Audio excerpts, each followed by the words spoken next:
Muito bem, aqui no CBN Madrugada, espaço para a gente falar um pouquinho mais sobre a aprovação da reforma da Previdência no plenário do Senado por 60 votos a 19. Agora resta apenas a promulgação do texto pelo Congresso Nacional. E o nosso contato aqui no CBN Madrugada é com a advogada e especialista em direito previdenciário, Cristiane Grano Reich. Cristiane, muito bom dia, tudo bem? Bom dia, tudo ótimo, prazer falar com vocês. Prazer é nosso. De uma forma geral, como é que você avalia essas mudanças aí na Previdência? Na sua opinião, qual que é o principal ponto aí, a principal mudança para o trabalhador brasileiro, hein? Eu acho que a principal alteração é a extinção da aposentadoria por tempo de contribuição, né, e a fixação de idades mínimas, de modo que a principal aposentadoria agora será a por idade, e não mais a por tempo de contribuição e a por idade como a gente tinha antes, né? Bom, idade mínima então para homens 65 anos, para mulher 62 anos, mas vale lembrar para o nosso ouvinte aqui da CBN, não é, Cristiane, que isso vale para quem vai entrar no mercado agora. Para quem já está, tem aquelas regras de transição, não é? Então vamos lá. A idade, que antes da gente falar das regras de transição, Galvão, interessante é dizer que para os homens não alterou a idade, tá? E para as mulheres aumentou 2 anos para aposentadoria por idade. E aí, o que acontece?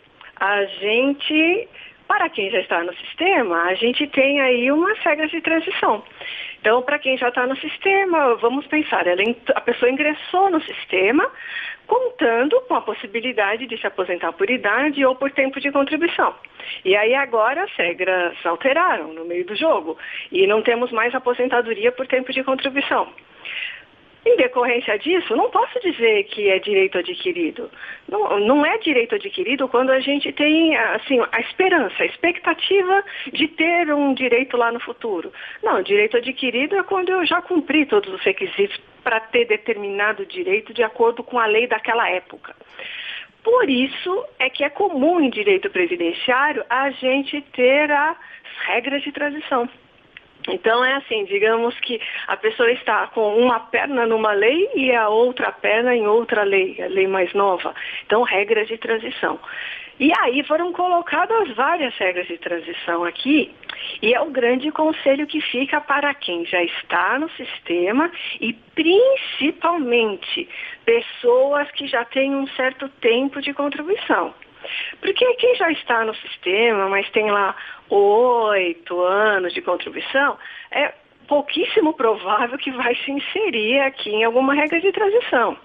Agora, para quem já tem lá 15, 20, aí é bem mais provável que a pessoa esteja numa regra de transição. E, se você quiser, eu posso explicar rapidamente. Eu sei que é só para a gente ter uma noção. Sim, tem, por exemplo, né? Eu vou até colocar aqui o meu exemplo, que está próximo aí, eu acredito, de muitos ouvintes nossos aqui da CBN, né? Estou com 50 anos e estava faltando ali mais ou menos uns 3 anos e meio para completar o tempo de serviço, né? E eu estava prevendo que aos 53, 54 eu iria me aposentar. E aí, com as regras iniciais da Previdência, aqueles primeiros textos lá, eu vi, bom, não vai ter jeito, eu vou acabar caindo aí nos 65 anos, vou ter que trabalhar praticamente 8, 9 anos a mais do que eu previa. Ou melhor, 9 não, 10 ou 10, 12 anos a mais.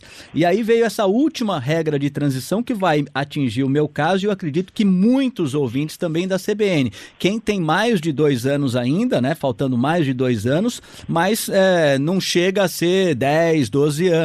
Porque qual que é essa regra, não é, Cristiane? Aquela ideia de que você pega o tempo que falta para se aposentar, multiplica por 2, né, que é um pedágio de 100%, e aí a idade mínima passa a ser 60 anos e não 65. Então, pelas contas que eu estou fazendo aqui, eu vou me aposentar com 60 anos, porque faltariam 3,5, multiplica por 2, são 7. Aí eu estou com 50, seria 57, mas não pode porque a idade mínima é 60, então eu imagino que será 60, é isso mesmo, não é? Idade mínima, 65. nessa regra, desculpa, pedágio dos 100%? Sim, idade mínima 60. Desculpa, 65 será para se fosse a aposentadoria por tempo de contribuição. Então, realmente, pessoas no seu caso, quando a idade mínima exigida para o homem é de 60 e o tempo de contribuição é exigido como mínimo é de 35, é muito provável que vai se inserir nessa regra do pedágio dos 100%. Então, o que você vai ter que fazer? Amanhã, ela sendo promulgada, aí fazer essa continha. Quanto tempo faltava para você chegar aos 35 anos? E vezes 2 esse tempo.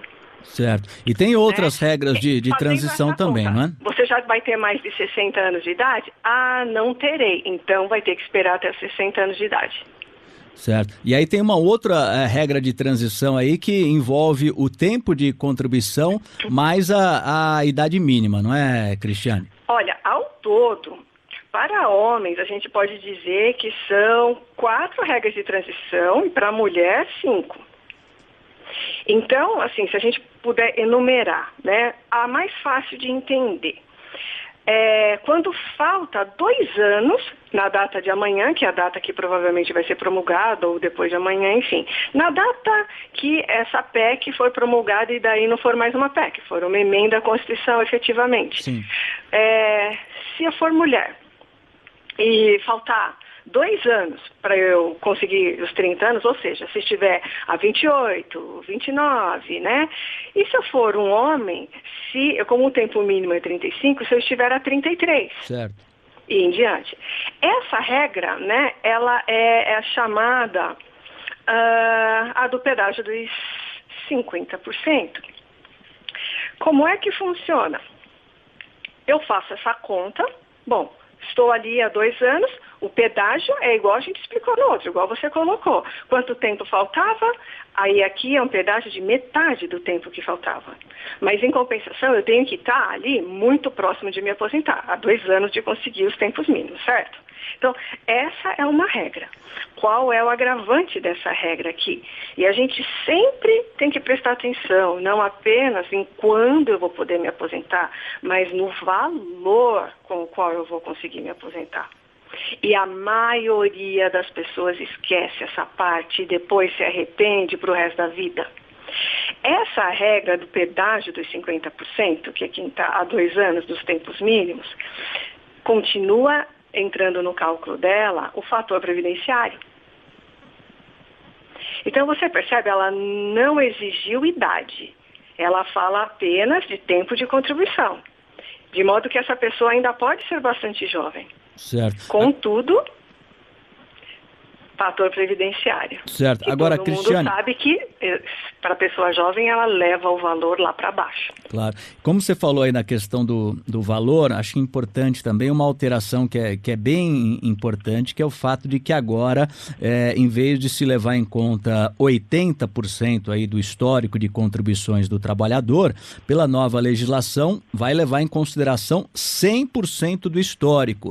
Então, imagina-se que o que a pessoa vai receber de aposentadoria ali vai ser um valor menor.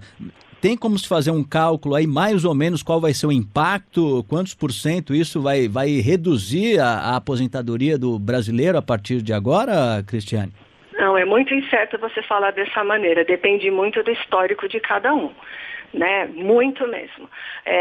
Vamos supor, um exemplo, nem todo mundo vai se prejudicar com isso. Vai ser a maioria esmagadora das pessoas? Vai, mas nem todo mundo. Vamos supor um exemplo, uma pessoa que já entrou no mercado de trabalho com um nível superior completo, numa carreira onde o salário inicial não é tão baixo, mas que em compensação essa pessoa ficou, vamos supor, num cargo técnico ali de nível superior e não chegou a diretor, né, nenhum salário estratosférico, essa pessoa provavelmente vai ter um impacto muito baixo. Certo, agora então, quem tem um histórico... Não dá pra gente afirmar. Certo, quem tem um histórico de salários ali, começou ali com um salário mínimo, ficou ali 10 anos recebendo o salário mínimo e depois foi subindo, essa pessoa vai ter um impacto maior, não é? Vai.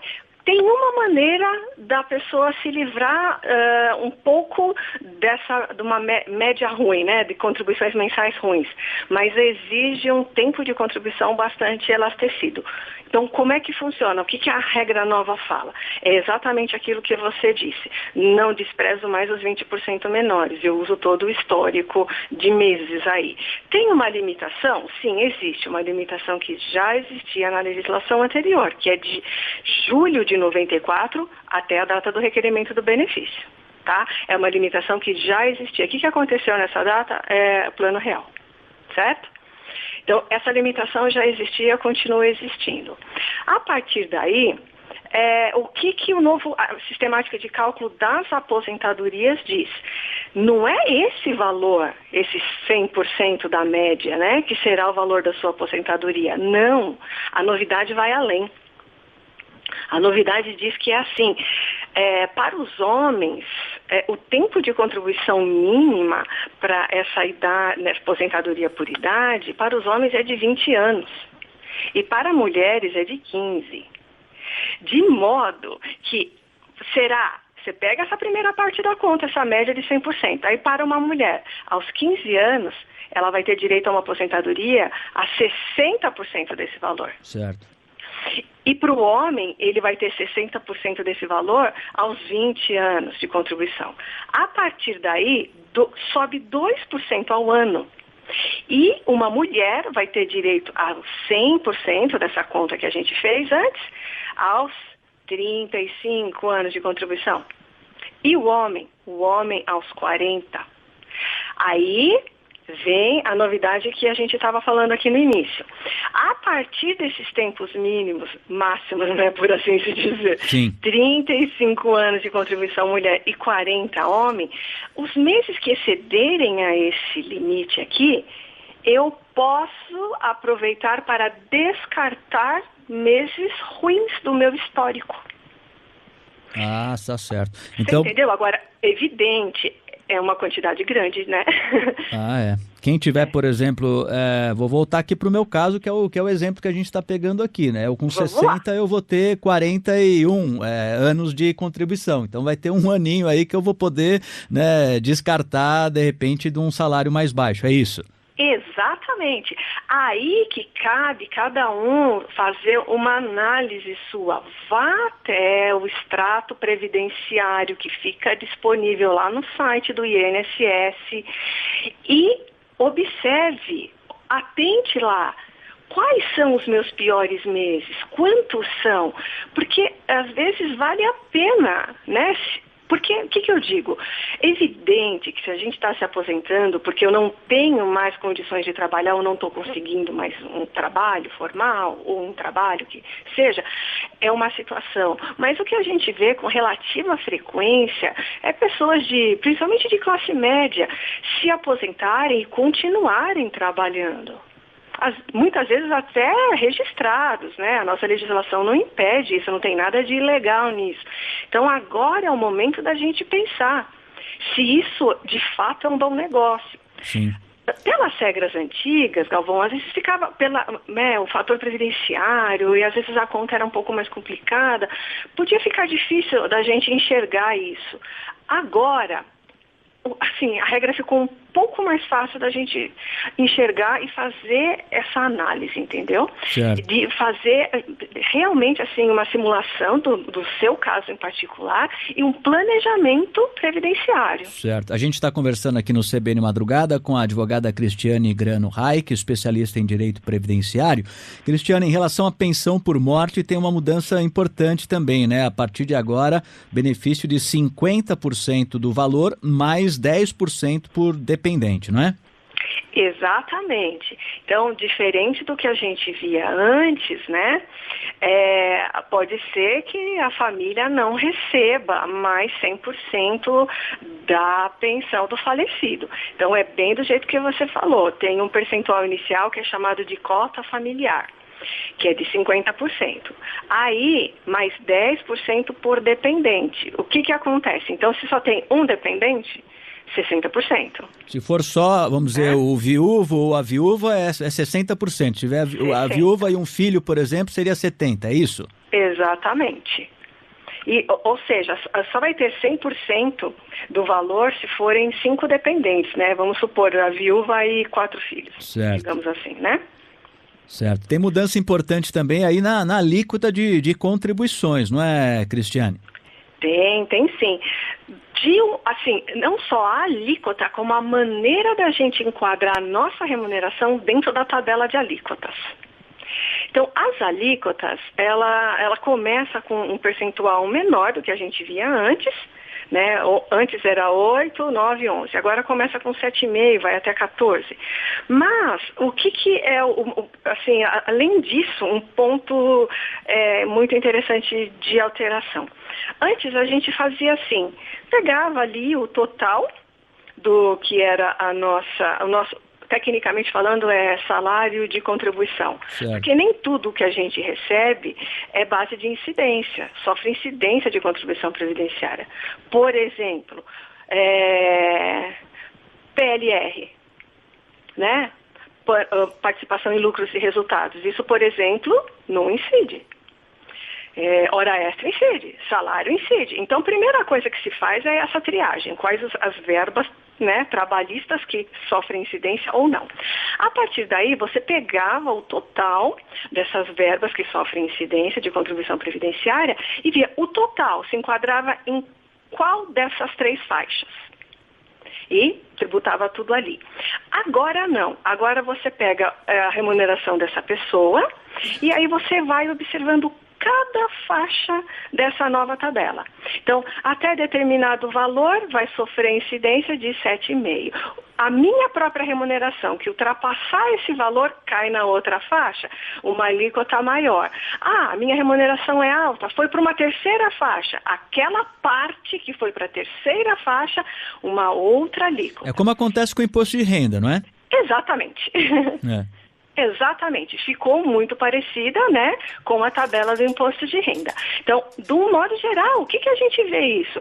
Realmente faz com que quem tem remunerações mais altas pague mais do que paga hoje e pessoas com remuneração mais baixa paguem menos do que se paga hoje. Certo. Bom, isso vai ao encontro do que o governo tem preconizado aí, né? Fazer uma reforma, é lógico, vai afetar todo mundo, não tem jeito, mas pelo que a gente está vendo, realmente afeta mais aquele que ganha mais e menos aqueles mais pobres.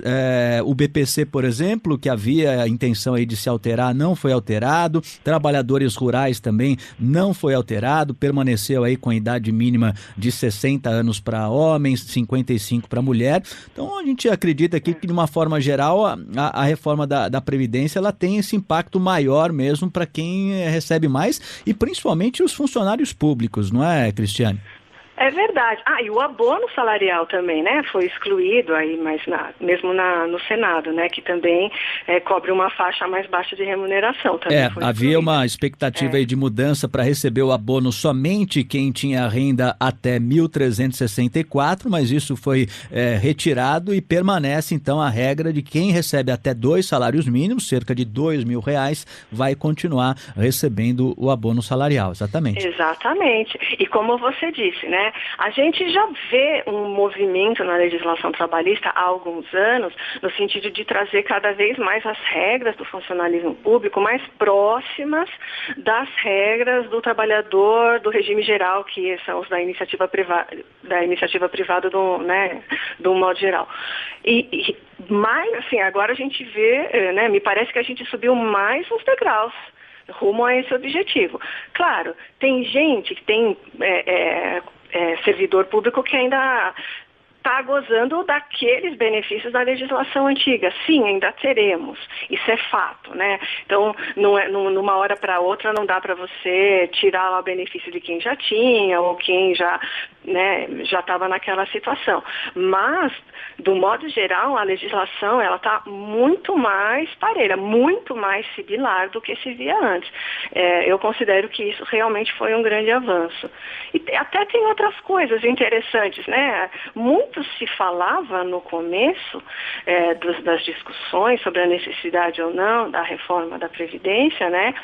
Sobre a tal da desvinculação das receitas da União. né? Sim. Olha, por que pega dinheiro da Previdência se vocês estão dizendo que falta dinheiro? E é uma coisa que quase ninguém está falando, mas a PEC proibiu desvinculação das receitas da União das contribuições previdenciárias. Não vai mais poder haver. Interessante. Bom, a gente agradece demais a participação conosco aqui no CBN Madrugada da Cristiane Grano Reich, especialista em direito previdenciário. Cristiane, muito obrigado, um bom dia e até uma próxima, hein? Muito bom dia para todos, um prazer falar com vocês. Até a próxima.